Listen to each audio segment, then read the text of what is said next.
Paz seja convosco, amém? Amém. Chegou literalmente no amém, né? Quero saudar você com a paz do nosso Senhor Jesus Cristo, a paz que excede todo entendimento. Nós estamos na casa do Senhor para louvá-lo, adorá-lo e bendizê-lo.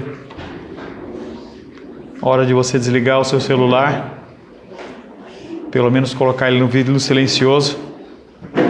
Não há nada mais importante a você fazer do que contemplar as coisas do Senhor. Quero pedir também que você, a menos que você tenha algum problema renal, você segure a vontade de fazer xixi até o intervalo. Meia horinha, 40 minutos, você não vai morrer, a água também. Então é hora da gente se concentrar na palavra do Senhor.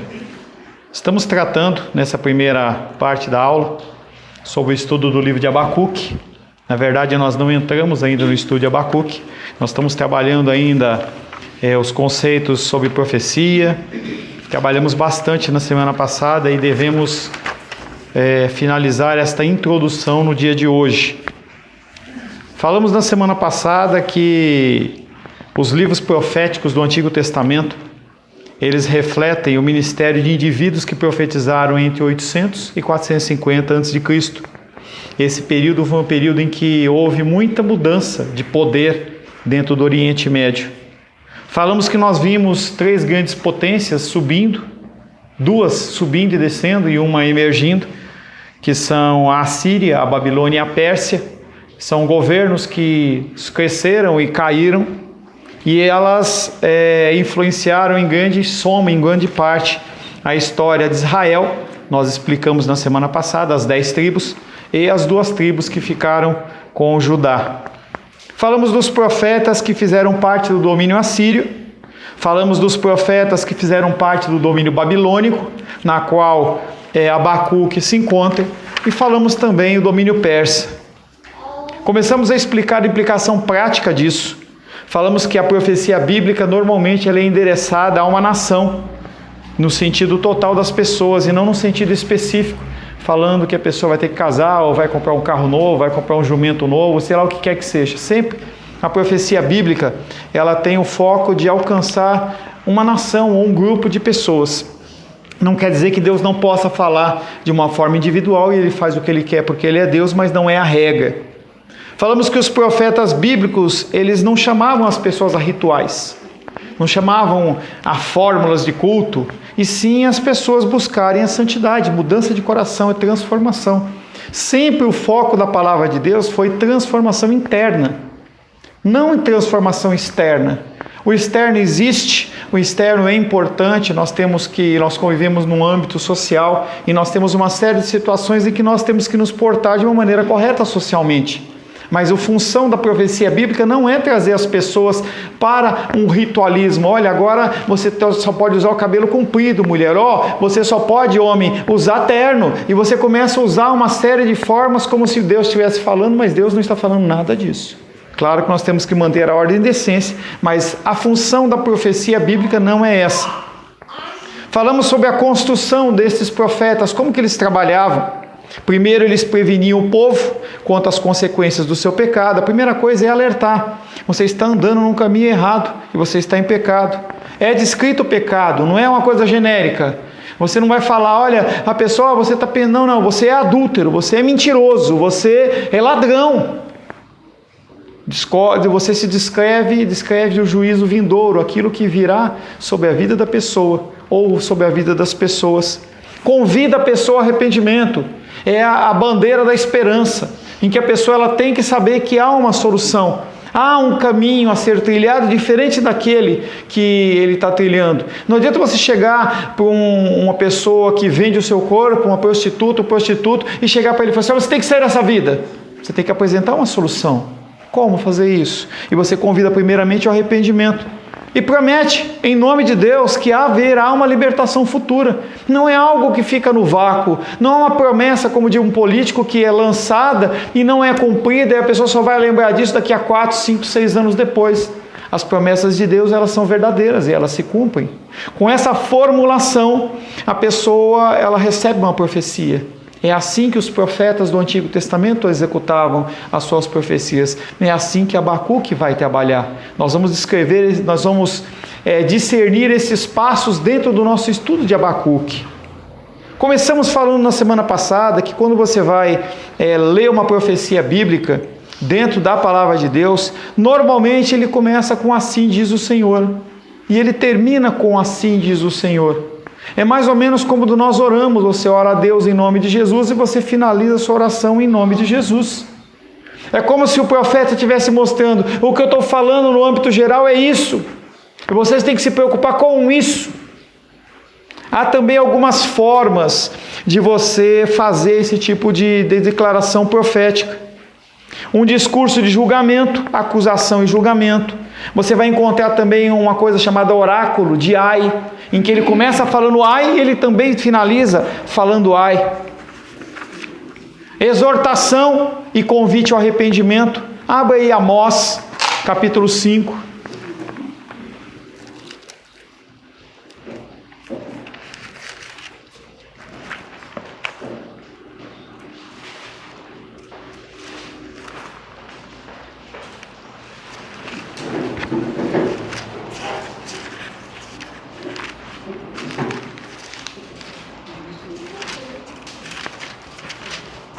Amós, capítulo 5, versos 4 a 6. Amós, capítulo 5, versos 4, 5 e 6. Pois assim diz o Senhor à casa de Israel: buscai-me e vivei, porém não busqueis a Betel, nem venhais a Gilgal, nem passeis a Berseba, porque Gilgal certamente será levada cativa, e Betel será desfeita em nada. Buscai ao Senhor e vivei, para que não encontre na casa de José, como um fogo que consuma, e não haja em Betel quem não vai. E aí você identifica o convite a arrependimento, e você identifica também a exortação. E você vê mostrando toda uma situação do que vai acontecer se a pessoa não se arrumar, se a pessoa não se corrigir. E começa naquela fórmula que eu disse, porque assim diz o Senhor. Não importa o que eu acho, não importa o que eu digo, importa o que Deus diz. As pessoas elas têm confundido muito as profecias bíblicas e os pensamentos em relação ao que elas acham, o que elas pensam. E não importa o que eu acho, o que eu penso, importa o que o Senhor diz. E ele no finalzinho, no verso 6, ele fala: buscai ao Senhor e vivei, para que não irrompa na casa de José como um fogo que a consuma. E aí se você for mais pentecostal, você vai dizer, glória a Deus, é fogo. Não, o fogo, na Bíblia, ela faz relação a juízo. Você não encontra nas Escrituras o fogo como algo bom. O fogo sempre é algo que vem purificar, mas traz dor. Porque é o juízo do Senhor sobre a casa, sobre a vida da pessoa, sobre toda uma nação. Cuidado quando você pedir fogo, desce fogo do céu. Entendeu? Você está pedindo que Deus ele traga sobre a sua vida juízo. Joel capítulo 2, livro anterior.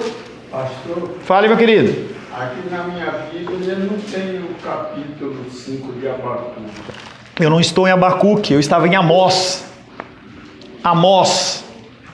Eu escutei o senhor falar. Não, Abacuque é o estudo que nós estamos fazendo, e nós estamos fazendo uma breve introdução. Eu estou citando alguns profetas para a gente começar a identificar como que os profetas falam. Tá? Livro de Joel, capítulo 2. Joel 2, lenda por gentileza. Deixa eu dar trabalho. Joel 2, capítulo 2, versos 12, 13 e 14. Peraí. Não achou ainda? Eu não, Joel, vamos. Eu também não achei. Página. Joel capítulo 2, versos 12, 13 e 14. Os profetas menores ficam todos juntinhos. Pois é, o menor que não se encontra. Eu vou te ensinar muito. Ainda assim, agora mesmo diz o Senhor, Convertei-vos a mim de todo o vosso coração, e isso com jejum, com choro e com pranto.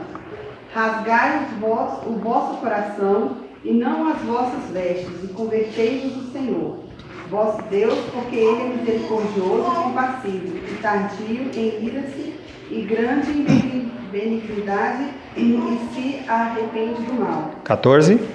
Quem sabe se não se voltará e se arrependerá, e deixará após si uma bênção, uma oferta de manjares e libação para o Senhor vosso Deus? Tá, vamos devagarzinho, tá?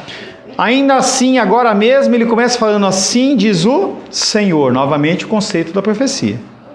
Convertei-vos a mim de todo o vosso coração, e isso com jejum, com choro e com pranto. Ele está buscando que a pessoa expresse exteriormente algo que está dentro do coração dela. Rasgai o vosso coração e não as vossas vestes. Ele está falando, não adianta você fazer um arrependimento superficial. E as pessoas, elas rasgavam as vestes, jogavam cinza na cabeça, mas era apenas algo ritualístico. E se você lembrar, eu acabei de falar que o profeta, ele não chama ninguém para algo superficial e sim algo interno. Convertei-vos ao Senhor vosso Deus, porque Ele é misericordioso e compassivo, traz a esperança, e tardio em irar-se, e grande benignidade, e se arrepende do mal. Quem sabe se não se voltará e se arrependerá, e deixará após si uma bênção, uma oferta de manjares e libação para o Senhor. E aí ele está conclamando as pessoas a fazerem, além disso, levarem uma oferta a Deus. Exortação e convite. Quarto, anúncio de salvação. Com frequência, refere-se à situação lamentável do povo, dá ênfase à intervenção salvadora do Senhor. O profeta, ele não fala apenas das outras nações. E aí eles começam a identificar que o problema não é os de fora, é o de dentro. Estava vendo um filme essa semana, estava comentando inclusive na aula que eu estava dando lá em Taguatinga, em que o problema de você fazer um jejum de silêncio ou solitude é que você encontra o seu próprio eu. Quando você fica sem falar, se você fizer essa experiência, você vai dizer, eu vou ficar sem falar amanhã, a parte da manhã, ela vai cair para frente, hein? Pelo amor de Deus, hein? Tá? Vou ficar sem falar a parte da manhã, vou ficar sem falar 24 horas. Você vai ver a dificuldade que tem. Porque quando você cala a sua boca, os seus pensamentos, eles fervem. O seu interior ferve.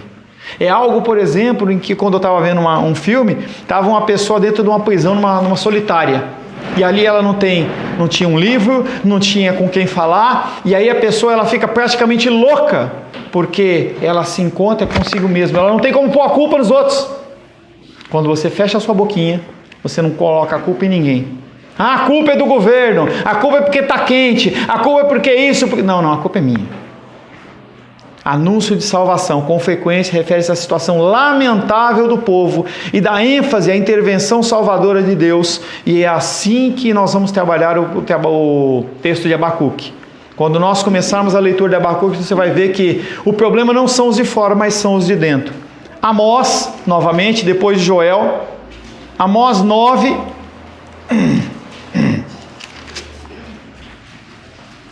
Amós 9, versos 11 e 12. Menísia, por gentileza. Amós, capítulo 9, versos 11 e 12. Naquele dia levantarei o tabernáculo caído de Davi, e pararei as suas brechas, e levantando-as das suas ruínas, restaurá-lo-ei como fora nos dias da antiguidade, para que possuam o restante de Edom todas as nações que são chamadas pelo meu nome, diz o Senhor, que Pai das estações. Naquele dia, que dia? Que dia?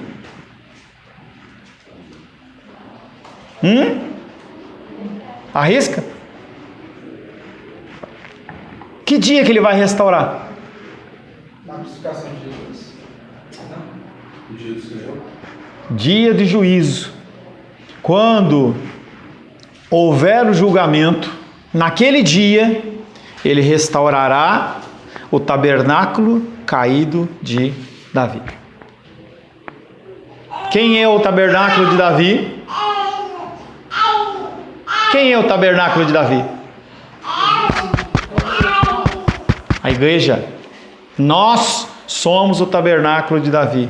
Deus não está preocupado com estruturas, com prédios, com grandes catedrais, com obras faraônicas, com templos de Salomão. Ele não está preocupado com isso. Ele está preocupado em restaurar o seu coração. Preocupado é modo de dizer. Ele vai restaurar o seu coração. Eis que vem dias, diz o Senhor, em que o que lavra, verso 13, segue logo ao que ceifa, e ao que pisa as uvas, ao que lança a semente. Os montes destilarão mosto, e todos os outeiros se derreterão. E aí ele está falando do dia do Senhor. Toda estrutura humana, todo pensamento humano, toda ideia humana, toda filosofia humana vai deixar de existir, porque o que prevalece sempre é a palavra e a vontade do Senhor.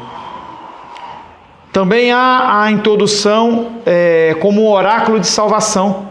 Não temas, Isaías 41. Isaías 41, versos 8 a 16.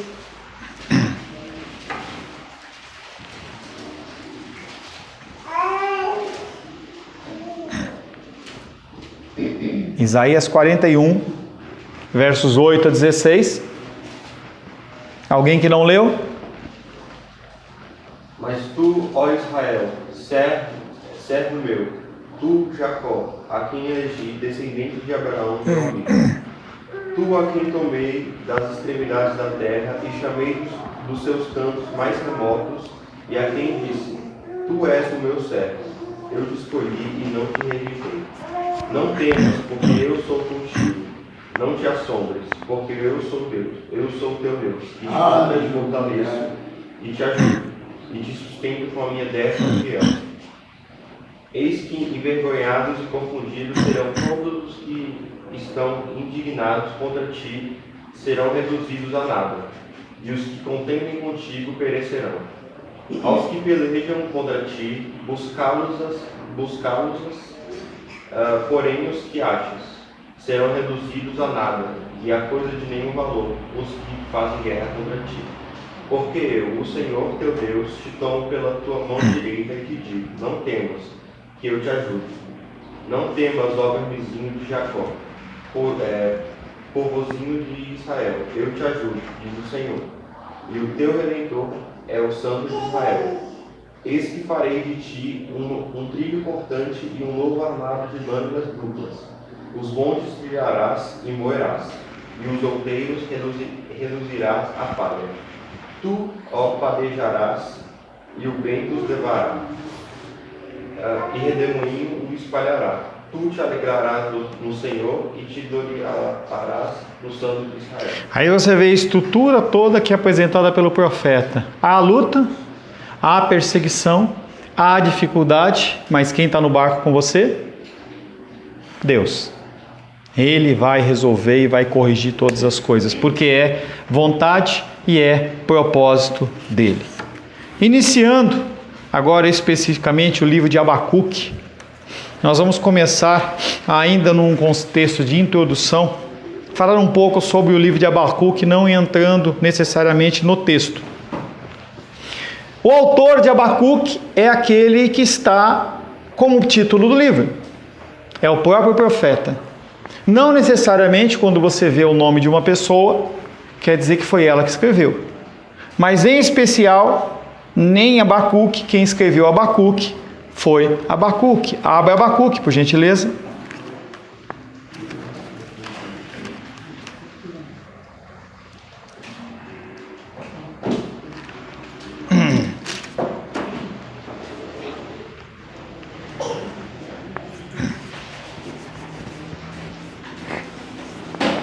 Para quem está com a Bíblia da Igreja, página 617. E para quem não está com a Bíblia da Igreja? Índice. Índice, musiquinha do R.R. Soares.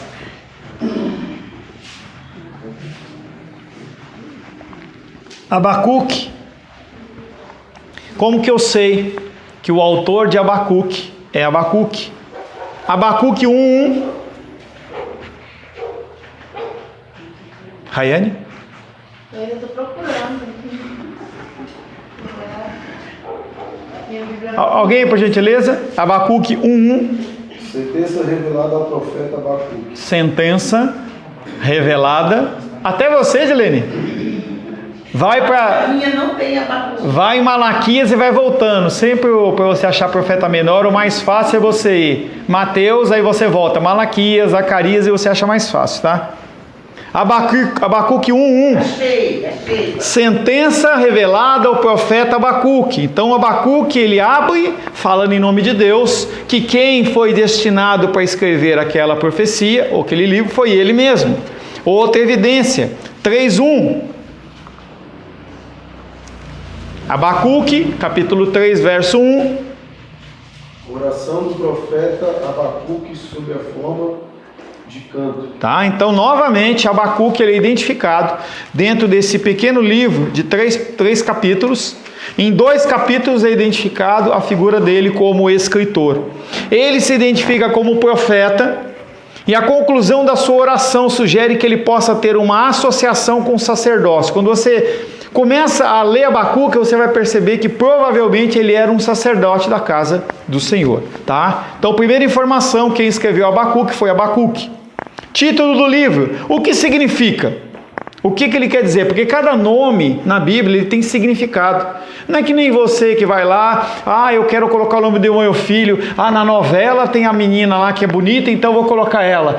É o jogador famoso, ou é o cantor. Não, o povo de Israel nunca fez isso.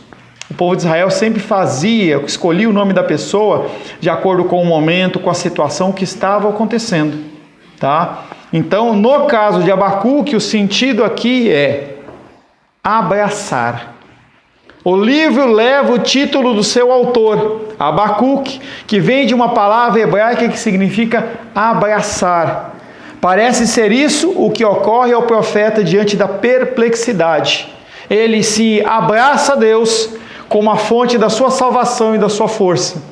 Então Abacuque ele começa a falar o oráculo dele, a profecia dele, e ele começa, com o que ele fala, ele começa a ficar cada vez mais apavorado em relação ao que ele iria ver, o que ia acontecer com o povo dele, com o templo, com as pessoas que ele tinha amor e afeto. Então a única solução que ele encontra é se achegar a Deus. Por isso que o título Abacuque quer dizer abraçar-se, tem a ver com abraçar-se. Quando que ele escreveu isso? Qual é a data?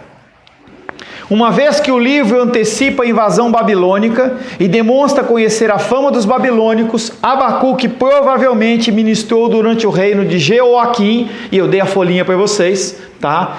Um dos últimos reis de Israel, Jeoaquim, ele deve ter profetizado naquele contexto. Eu já falei para você que naquele mesmo tempo estava profetizando Ezequiel lá no cativeiro. Já tinha sido levado um grupo de pessoas pelo povo babilônico para o cativeiro.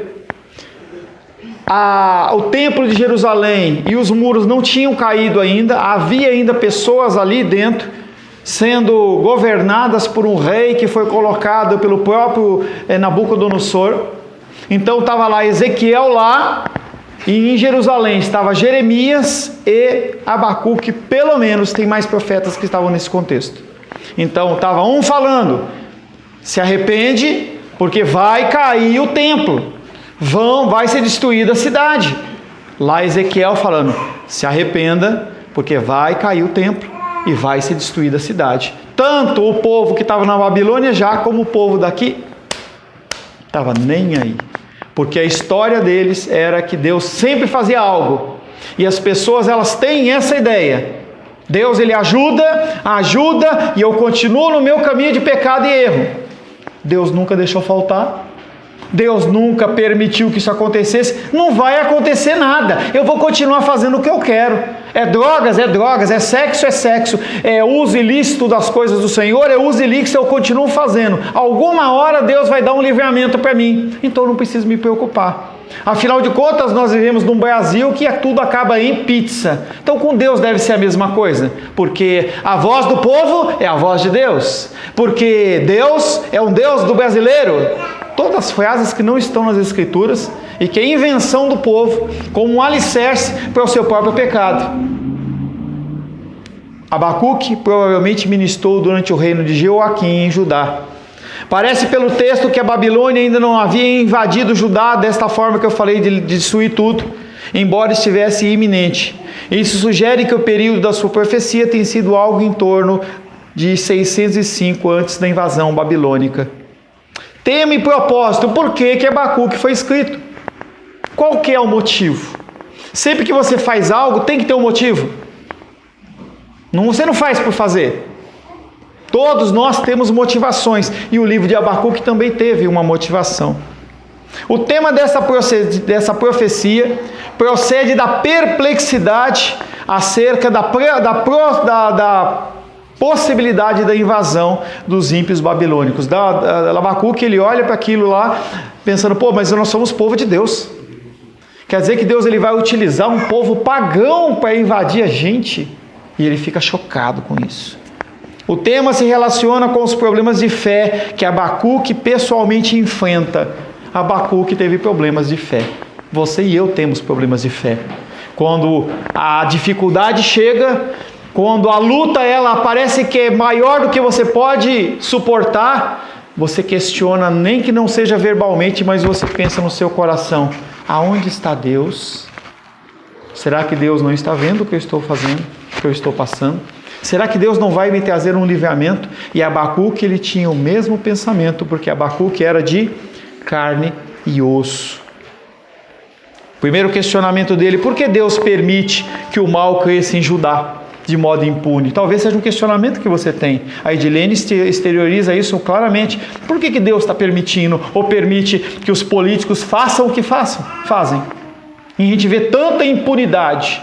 Por que Deus permite? Era uma das perguntas do profeta. Segundo, como pode um Deus santo utilizar uma nação tão pecaminosa como a Babilônia para ser vara do seu juízo? E é uma coisa que acontece no Brasil também. Por que Deus ele permite que político A, B ou C governe o Brasil? Deus está usando pessoas como essas, que são malignas, para mostrar para o povo de Deus que precisa acordar e precisa mudar. Sem falar que Deuteronômio está falando que Deus já tinha avisado muito antes que quando o povo se desviasse dos caminhos dele, ele iria levantar uma nação que Israel ia odiar ela, não ia entender o porquê, mas Deus ia levantar uma nação totalmente corrupta para governar sobre eles, até eles se arrependerem dos seus maus caminhos. A gente, como povo de Deus, faz a mesma coisa. Eu sou santo, eu sou batizado, nada pode me tocar. E aí, a hora que Deus levanta alguém ruim para trazer juízo, a gente questiona: será que Deus está lá? E Deus está utilizando a ferramenta que Ele quer. Ele utiliza a ferramenta que Ele quer, não a que você quer. Não estou dizendo para você que a totalidade das dificuldades da sua vida é isso, mas uma grande parte é. Lutas que eu passo e que você passa, que são fruto do pecado, e que se Deus não te amasse, Ele deixava a coisa correr, e Ele não deixa porque Ele te ama. E aí Ele tem que trazer a punição, e nós como pais, como mães, muitas vezes nós trazemos a punição sobre os nossos filhos, com o objetivo não de matar, não de fazer ele ficar magoadinho, e sim de corrigir. Filho, não caminha nesse caminho que está errado. Não faz isso. Não faz isso. Então o profeta Abacuque, ele está perplexo, a fé dele está abalada. Ele não entende por que Deus permite que a maldade continue crescendo, e não entende como é que Deus vai corrigir isso através de uma nação maligna. Mas é o jeito de Deus agir. Ele age como Ele quiser. Ele não pede conselho para você. Porque se você soubesse, quando eu digo você, nós igreja, se você soubesse a coisa correta a fazer, se você soubesse, você não teria feito. Então você precisa de correção. E Ele só corrige a quem Ele ama. E se Ele não corrige, está reclamando da correção do Senhor? Você prefere que Ele não te ame? Que Ele deixe você fazer o que você quer? Abacuque luta com essas dificuldades, as quais são resolvidas à luz da contínua revelação de Deus. Cada passo, Deus ele não te deixa no escuro. Mesmo em meio a correções drásticas, duras, Deus ele vai continuando te dando revelações. Ele te revela que você está errado nesse ponto, ele te revela que você está errado naquele ponto. Lá com a igreja de Laodiceia, em Apocalipse, ele fala: olha, eu vejo que vocês estão andando tão bem, mas eu tenho contra vocês uma coisa: vocês são mornos. O culto de vocês não é quente nem frio. Antes você fosse quente ou frio. Com outro ele fala: você abandonou o primeiro amor. E aí eu trato pastores que têm problema de ativismo. Não é você trabalhar continuamente na obra que vai te conceder nada demais. Faz parte você trabalhar. Mas isso não justifica você. O que justifica você é o sangue do Cordeiro. E não adianta você querer buscar outro tipo de justificação. Mas as pessoas continuam querendo buscar. Eu trabalho. Olha, eu sou bom para Deus porque eu trabalho. Não. E aí as pessoas trabalham em extremos. Ou eu não faço nada, ou eu faço tudo. E nós temos que pensar sempre que o cristianismo é algo de equilíbrio. Não há esse conceito de você ser extremista no cristianismo. Eu sou cristão e eu sou santo, então não ando mais com ninguém. Cristo quebrou isso e falou assim: não, eu tenho que andar com pecadores, porque é eles que precisam de salvação. Não, eu tenho que não comer carne. Olha, você pode até não comer carne, mas você não come por amor ao outro, não é você que está no foco. O conceito cristão, ele é um conceito totalmente diferente do que o mundo traz. Abacuque luta com essas dificuldades, aos quais são resolvidas à luz da contínua revelação de Deus. E como seria a nossa vida se Deus não se revelasse dia após dia, após dia, após dia? Para isso você precisa vir para a igreja segunda, terça, quarta, quinta, sexta, sábado, domingo, 2, 3... Não. Você recebe uma porção da palavra no domingo, que é o dia que o Senhor decidiu, é a dose. Quando você vai no hospital e o médico fala assim: olha, você precisa tomar uma bolsa de soro, você precisa tomar um antibiótico tal, você não vai questionar para o médico: médico, não pode ser 2 vezes isso? Não pode ser metade disso? Você não faz isso. A medida correta é dada por aquele que sabe. E o Senhor, Ele nos dá a medida correta da revelação dEle. Então, você recebe no domingo a escola bíblica dominical, você recebe o ensino noturno dentro do culto de adoração ao Senhor, e você tem toda uma semana para você tentar colocar em prática o que você aprendeu. Esse é o objetivo. Se eu trago o ensinamento para você segunda, terça, quarta, quinta, sexta, sábado, domingo, o que acontece é que você não vai ensinar, aprender é nada. Você não aprende nada. Se fosse importante dessa maneira, mesmo no conceito secular da escola, você tinha 4 aulas, 6 aulas, 5 dias seguidos de matemática. Não é assim. O conceito é levado para você e você tem que começar o quê? A colocar em prática. É uma caminhada lenta, porque são quebra de paradigmas, quebra de pressupostos que você tinha na sua vida e que você precisa mudar. E você precisa aprender a digerir aquilo e colocar em prática. Isso então conduz o profeta a proferir um salmo de tremenda confiança. E aí você vai ler a oração de Abacuque, em especial Abacuque capítulo 3. Ele é um salmo. O que é um salmo? É uma oração, é um cântico. Oração do profeta Abacuque sobre a forma de canto. Os salmos são cantos. Há igrejas que só cantam salmos, por ser bíblico. Amém? Amém. Alguns estudiosos veem a obra de Abacuque como a defesa da bondade e do poder de Deus em vista do problema do mal. Deus não está morto, Deus não está dormindo, Ele está agindo.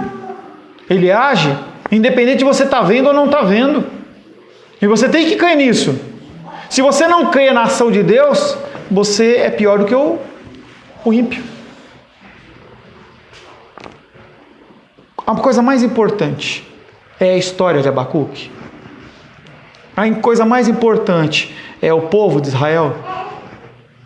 A coisa mais importante que nós vamos identificar dentro do livro de Abacuque é: onde está Cristo nele? Será que o livro de Abacuque ele foi apenas uma historinha que foi contada? Como quando você passa por férias, tem férias, né? A gente passou por isso, vocês vão lembrar, quando você voltava de férias, a professora falava assim: agora você escreva uma redação. Como foi suas férias? Será que o livro de Abacuque ele foi colocado na palavra de Deus simplesmente para contar uma historinha? Não. como todo livro da Bíblia, ele tem uma importância, um foco principal, que é revelar Cristo. Onde está Cristo dentro do livro de Abacuque? Considerando o aspecto profético do Messias, Cristo pode ser visto como Salvador. O termo salvação ocorre 3 vezes. Abacuque 3, 13.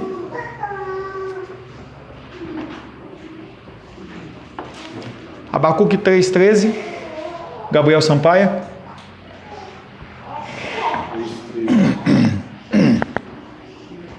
Tu saias para salvamento do teu povo, para salvar o teu ungido.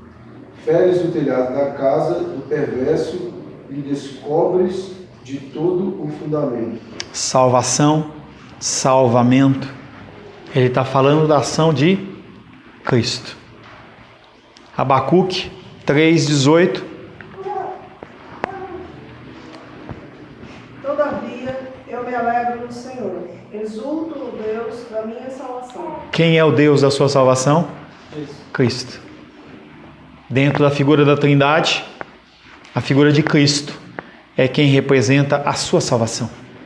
Quem se sacrificou por você. Quem se entregou por você. Todavia, Abacuque 3,18. Todavia, eu me alegro no Senhor e me exulto no Deus da minha salvação. Está falando de Cristo. O termo salvação ocorre 3 vezes e é a mesma raiz do nome de Jesus. Essa salvação, essa palavra que a gente não consegue identificar em hebraico, ela está falando o quê? Essa salvação, ela quer dizer o quê? Jesus. Tanto no sentido do texto, como na raiz da palavra. Mateus 1,21. Segura Abacuque aí, para depois você não ficar desesperado, hein? Pastor, o senhor falou já 3 referências dentro de Abacuque? Não, eu falei de 3 ocorrências. Dentro do primeiro aparece 2 vezes e dentro do segundo texto aparece 1 vez.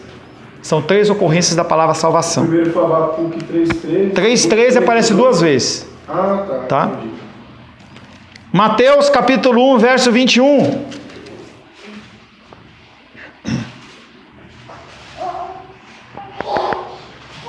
Ela dará à luz um filho e lhe porás o nome de Jesus, porque ele salvará o seu povo dos pecados deles. A raiz dessa palavra em grego que está no Mateus, ela tem a mesma raiz do texto de Abacuque que nós lemos. Lê de novo, Edilene, por gentileza.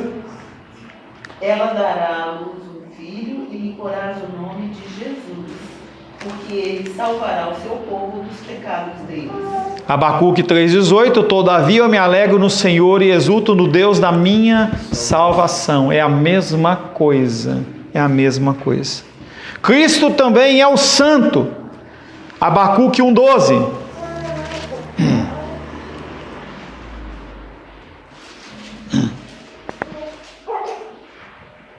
Não és tu desde a eternidade, ó Senhor, meu Deus, o meu santo? Não morreremos, ó Senhor, para executar juízo? Pusestes aquele... Não morreremos, ó Senhor, para executar juízo. Pusestes aquele povo. Tu, ó rocha, o fundastes para servir de disciplina. Quem que é a rocha? Quem é a rocha, gente? Quem é a rocha da nossa salvação? É Cristo. Segura aí, hein? Segura aí. 1 João capítulo 1, verso 9. Segura Abacuque.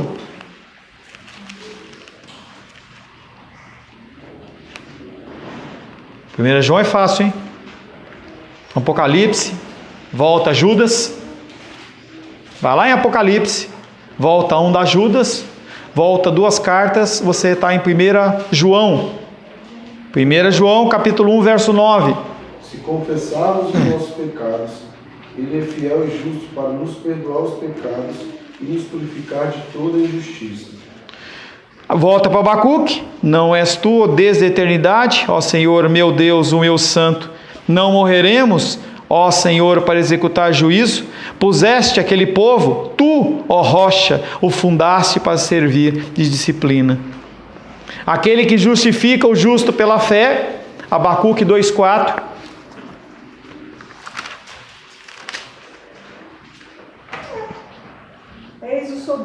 sua alma não é reta nele, mas o justo viverá pela sua fé. Fé em quem? Fé em quem? Em Cristo. Fé em Cristo. O justo viverá pela fé. Fé em Cristo. Uma fé que foi colocada em você pelo próprio Deus. Cristo está aí. E aquele que um dia preencherá a terra com o conhecimento da glória do Senhor. Quem que vai inundar a terra com o conhecimento do Senhor? Cristo. Abacuque 2,14.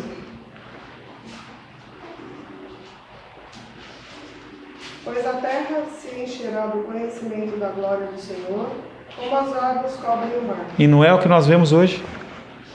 A pessoa de Cristo, falada, mal falada ou bem falada, ela é falada por toda a terra. Você entende que Abacuque, ele é repleto de Cristo, como qualquer lista do livro da Bíblia. E nós temos que começar a identificar essas colocações dentro dos livros que nós estamos lendo, para a gente poder ver Cristo. Por isso que toda pregação tem que ter Cristo no centro. Porque Cristo está em toda a Bíblia. Amém? Amém. Senhor, em nome de Jesus, agradecemos ao Senhor por essa breve introdução que fizemos em relação a profetas, profecias, quadro histórico e esse início do mapa geral a respeito de Abacuque. Queremos pedir que o Senhor possa sedimentar esses conhecimentos na nossa mente, no nosso coração, para que nós possamos começar a mudar a nossa leitura da Tua Palavra. Não apenas uma leitura mecânica, mas nós possamos identificar ao Senhor, na Tua Palavra, os Teus ensinamentos. E assim, Pai, mudar o nosso jeito de ser e o nosso comportamento. Nós te agradecemos, Pai, em nome de Jesus. Amém. Amém.